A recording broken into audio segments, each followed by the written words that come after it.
সূরা বাকারার 152 নম্বর আয়াত আল্লাহ পাক প্রথম কথা বললেন, ফাযকুরুনি, ও বান্দা আমাকে যখন তোমরা স্মরণ করো, আযকুরুকুম, আমি আল্লাহ তখন তোমাদেরকে স্মরণ করি। ওয়াশকুরুনি, আমার প্রতি কৃতজ্ঞ হও। ওয়ালা তাকফুরুন, অকৃতজ্ঞ হও না। এখন প্রশ্ন হতে পারে, আল্লাহর প্রতি আমি কৃতজ্ঞ হব, কি করেছে আল্লাহ আমার? এমন কি কল্যাণ করেছে, উপকার করেছে যে আল্লাহর প্রতি আমি কৃতজ্ঞ হব, কৃতজ্ঞ হব না? সব কিছু বাদে দিয়ে টাকা দেখেন, আঙ্গুলগুলো আল্লাহ পাক কত সুন্দর করে হাতের সঙ্গে সাজা দিয়েছেন। দুইটা হাতে 10টা আঙ্গুল কি সুন্দর করে আল্লাহ সাজা দিয়েছেন। মাথার সঙ্গে কত সুন্দর আল্লাহ পাক চুল দিয়েছেন। এরপরে দেখেন কপালের উপরে ভোর দিয়েছেন, চোখের উপরে আল্লাহ আঁকি আঁকি চোখ দিয়েছেন, এরপরও আল্লাহ পাক ভোর দিয়েছেন। কত সুন্দর আল্লাহ রাব্বুল আলামিন নাক, ঠোঁট, কান, মুখ আল্লাহ দিয়েছেন। এগুলো কি আল্লাহর কৃতজ্ঞ জিনিস নয়? অবশ্যই এগুলো আল্লাহর কৃতজ্ঞ জিনিস। আপনি সুস্থ আছেন, এটা আল্লাহ পাকের একটা নিয়ামত, এজন্য কৃতজ্ঞ আদায় করতে হবে। আপনি আল্লাহ সুখ দিয়েছেন, বেটা বেটিকে সুস্থ রেখেছেন, অথবা বেটা বেটি অসুস্থ রয়েছে, হাসপাতালে বেডে যারা কাতরাচ্ছে তাদের চাইতে তো ভালো আছে, আলহামদুলিল্লাহ। এটা আল্লাহর শুকরিয়া আদায় করতে হবে, আল্লাহর কৃতজ্ঞ প্রকাশ করতে হবে। 153 নম্বর সূরা বাকারা, তারপর আল্লাহ জানান, ইয়া আইয়ুহাল্লাযীনা আমানু ইসতাঈনু বিস-সাবরি ওয়াস-সালাহ ইন্নাল্লাহা মা'আস-সাবিরিন। প্রশ্ন হলো, আমরা যে কৃতজ্ঞ প্রকাশ করবো তাহলে আমরা কি হব? আল্লাহ তখন ডাকতে বলেন, বান্দারে যখন তোমরা আবার কৃতজ্ঞ প্রকাশ করবা, তখন তোমাদের নামটা আমি আল্লাহ দেব, ইয়া আইয়ুহাল্লাযীনা আমানু।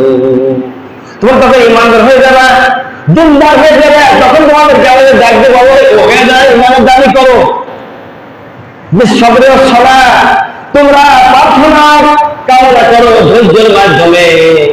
আমি আল্লাহ আমার উপর ধৈর্য ধারণ করবা, সুখে ধৈর্য ধারণ করো, দুঃখে ধৈর্য ধারণ করো। তোমার উপর যত বিপদ আসছে, মুসিবত আসছে, আমি আল্লাহ ছাড়া কেউ তোমাকে আসান করতে পারবে না। অতএব তুমি ধৈর্য ধারণ করো, সাহায্য প্রার্থনা করো, ধৈর্য ধারণ করো আমি আল্লাহ আমার উপরে। এবং নামাজের মাধ্যমে ধৈর্য ধারণ করো, ইন্নাল্লাহা মা'আস-সাবিরিন। প্রশ্ন করে কোরআন দে, আল্লাহ পাক জানিয়েছেন, ইয়া আইয়ুহাল্লাযীনা আমানু, ওহে যারা ঈমানের দাবি করো, তাই নবীর সাবরে ওয়াস-সালাহ, আমরা ধৈর্য ধারণ করব নামাজের মাধ্যমে, আর আমরা সাহায্য প্রার্থনা করব আল্লাহর কাছে। তাহলে নামাজের মাধ্যমে সাহায্য প্রার্থনা করব, ধৈর্য ধারণ করব। সাহায্য প্রার্থনা 1 নম্বর করব, 2 নম্বর ধৈর্য ধারণ করব। এই দুইটা কাজ করলে আমরা আল্লাহ আমাদেরকে কি উপহার দিবেন বলো দেখি, কোরআন শুনি। কোরআন কারীম জবাব দেয়, ইন্নাল্লাহা মা'আস-সাবিরিন। যখন ধৈর্য ধারণ করবা, সবুর করবা, সাহায্যের কামনা করবা আল্লাহর কাছে, এই ধৈর্যের ফলাফল আমার আল্লাহ সুখে দুঃখে যে অবস্থায় থাকো না কেন, ওই অবস্থায় আমার আল্লাহ তোমাদের সাথে সার্বক্ষণের জন্য থাকবে। জোরে বলি সুবহানাল্লাহ। আল্লাহ থাকবে, সুখেও থাকবেন, দুঃখেও থাকবেন। এরপর আল্লাহ জানিয়েছেন, বান্দারে শোনো, ولا تقولوا لمن يقتل في سبيل الله أموات بل أحياء ولكن لا تشعرون। আল্লাহ পাক জানিয়েছেন, ওহে ঈমানদাররা শোনো,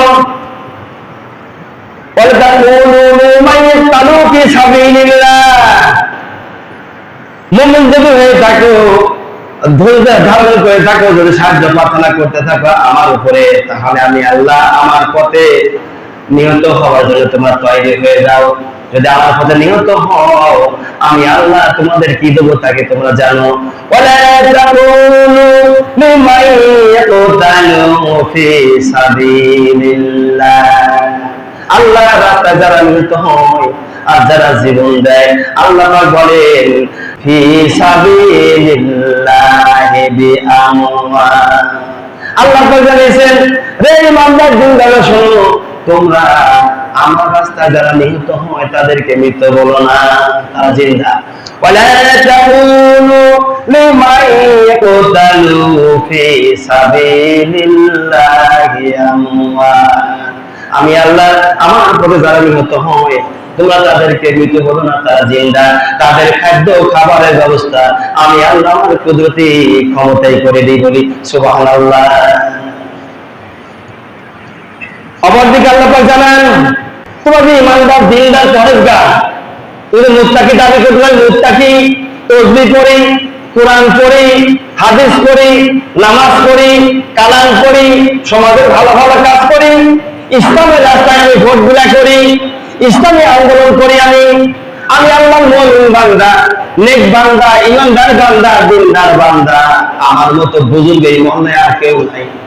যদি এমন তুমি দাবি করে থাকো, তাহলে বান্দা শোনো, আমি আল্লাহ কি করবো। ওয়ালা নাবলুওয়ান্নাকুম বিশাইইন মিনাল খাউফি ওয়াল জু'i ওয়া নাকসিম মিনাল আমওয়ালি ওয়াল আনফুসি ওয়াস সামারাত ওয়া বাশশিরিস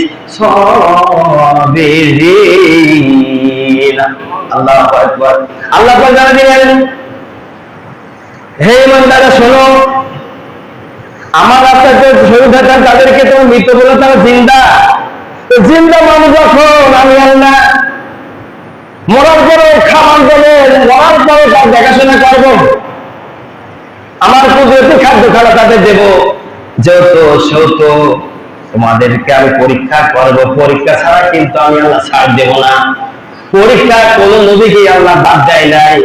হযরত আদম আলাইহিস সালাম আদি পিতা, আল্লাহ পাক তাকে থেকে শুরু করিয়ে আমার নবী জনাবি মুহাম্মদ রাসূলুল্লাহ সাল্লাল্লাহু আলাইহি সাল্লাম পর্যন্ত যত নবী বলে আসেন, আল্লাহ পাক সমস্ত নবী রাসূল আম্বিয়া আলাইহিস সালামকে আল্লাহ পাক পরীক্ষা করেছে। শুনে আল্লাহ বলেন, আমি অবশ্যই পরীক্ষা করব তোমাদেরকে। কি দিয়ে পরীক্ষা করা হবে? কোরআনকে প্রশ্ন করা হলো, কোরআন দে বলো দেখি আমার আল্লাহ রাব্বুল আলামিন আমাদেরকে পরীক্ষা করতে চাই, কথাটা কি ভাবে কোথায় বলেছেন? কোরআন বলছেন, ওয়ালা নাবলুওয়ান্নাকুম বিশাইইন মিনাল খাউফি ওয়াল জু'i। কোরআনে কারীম বলেন, আমি অবশ্যই তোমাদের পরীক্ষা করব। কি দি? ওয়াল জু'i, ভয় দি, ওয়াল নাকসিম মিনাল আমওয়াল, ক্ষুধা এবং ধন সম্পদ, কোরআন ফল ফলাদি দিয়ে আমি আল্লাহ পরীক্ষা করব। এই যে সম্ভবত 2011 সালে নাটোর জেলায় খুব শিলাবৃষ্টি হয়েছিল। ওই বছরে পেঁয়াজের মাঠ পেঁয়াজ শেষ হয়ে গেছিল। মনে আছে আপনাদের? কথা বলেন, মনে আছে? হ্যাঁ, জব জ্বালানি তো এইসব আমি পেঁয়াজ লাগাইছিলাম নাটোরে, আমার পেঁয়াজের দৈনিক শেষ হয়ে গেছিল। 2011 সাল সম্ভবত হবে। পেঁয়াজ যখন মাঠের মধ্যে দলে দিয়ে গেল, শিল ফেলায় আল্লাহ পাক, আল্লাহ বলেন, এই কোরআনে কারিমা সেই কথা বলেছেন, আমি আল্লাহ অবশ্যই তোমাদের পরীক্ষা করব। কি দিয়ে? ক্ষুধা দিয়ে, ভয় দিয়ে, ফলফলাদ দিয়ে আমি আল্লাহ পরীক্ষা করব। ওয়াল আনফুসি ওয়াস সামারাত, ফলফলাদের ভয় দিয়ে পরীক্ষা করব। পরীক্ষা করার পরে যখন তোমরা উত্তীর্ণ হয়ে যাবা, তখন সুসংবাদ দিয়ে দেওয়া হবে বান্দারে, ধৈর্যধারণকারীদেরকে আমি আল্লাহ আমার পক্ষ থেকে কুদরতি ক্ষমতায় তাদেরকে সার্বিক সহায়তা করার জন্য আমি আল্লাহ আমার কুদরত ভার বহন করে নিবে। এটা আল্লাহ পাক জানা দিলেন। ইমাম হোসেন রাদিয়াল্লাহু ধৈর্য ধারণ করলেন। মনে আছে ইমাম হোসেনের কথা? জান্নাতের যুবক, টকবগে ভরা জয়গুলো পদার্পণ করেছে যুবক, জান্নাতের যুবক সর্দার ইমাম হোসেন। আরে বেশি কিছু জন্য কাইন্ডে কোনো লাভ নাই।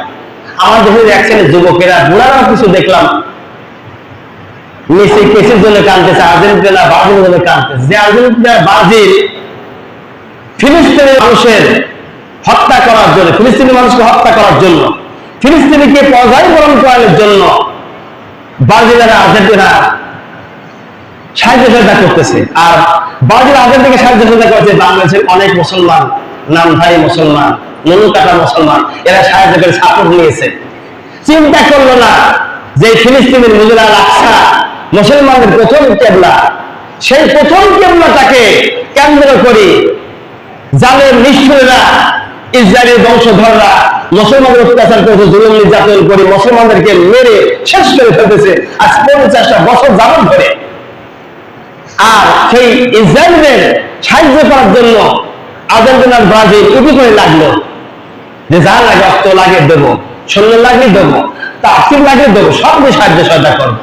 আর তাদের সাপোর্ট নেয় মুসলমানের সন্তান মুসলমান। লজ্জাস্য, এই কথা বলতে লজ্জা লাগে।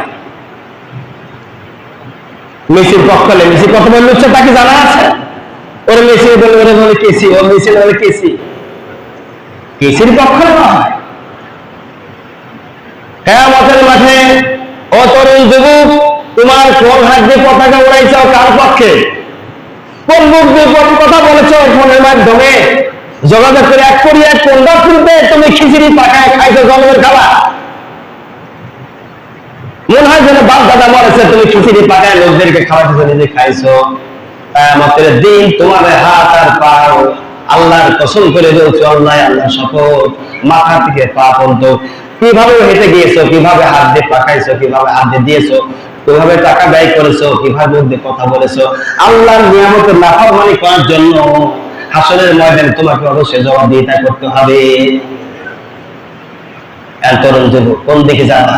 হিসাব করে সামনে পাবা, হিসাব করে সামনে পাবা। মুরব্বীদের বলছে কোন দিকে আগাবে, হিসাব করে আগাবে। বয়স শেষের দিকে চলে গেছে, আর নয় দুনিয়ার ঝামেলা। দুনিয়াকে দুনিয়া আপনাকে 3 তালাক দেবে, দুনিয়াকে আপনি 3 তালাক দিতে পারবেন না, দুনিয়া আপনাকে 3 তালাক দিয়ে দেবে।